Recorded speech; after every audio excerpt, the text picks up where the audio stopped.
কিয়ামতের কঠিন মুসিবতের কথা স্মরণ করে রব্বুল আলামিন কুরআনুল কারীমের মধ্যে জানাইয়া দিলেন, ইয়াউমা ইয়াফিরুল মারউ মিন আখিহি ওয়া উম্মিহি ওয়া আবিহি ওয়া সাহিবাতিহি ওয়া বানিহি।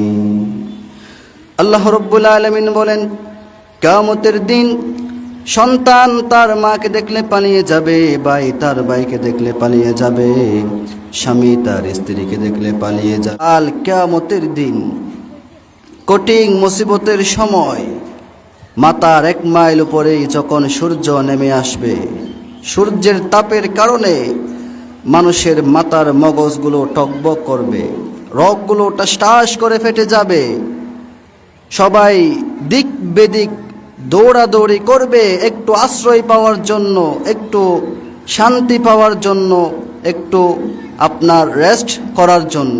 কোনো ছায়া সেই দিন থাকবে না।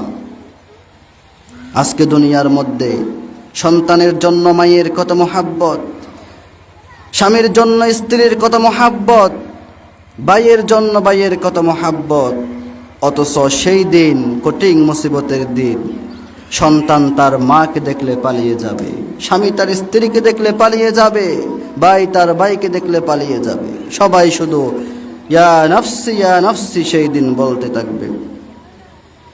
কিয়ামতের কঠিন মুসিবতের কথা স্মরণ করে রব্বুল আলামিন কুরআনুল কারীমের মধ্যে জানাইয়া দিলেন, ইয়াউমা ইয়াফিরুল মারউ মিন আখিহি ওয়া উম্মিহি ওয়া আবিহি ওয়া সাহিবাতিহি ওয়া বানিহি।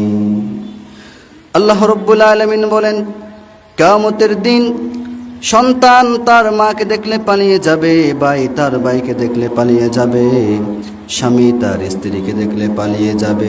সেই দিন এত ভয়ঙ্কর হয়ে যাবে, মানুষ আপনার সূর্যের এত কাছ থেকে সূর্যের তাপ পাওয়ার কারণে মানুষের মাথার মগজগুলো টকবক করবে।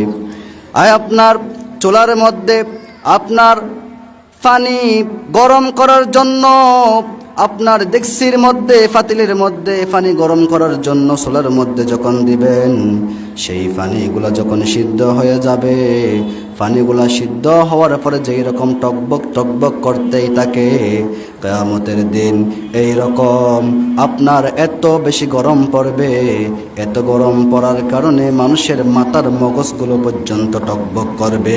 আল্লাহু আকবার। এই রকম টকবক করতেই থাকবে। শুধু তাই নয়, মানুষ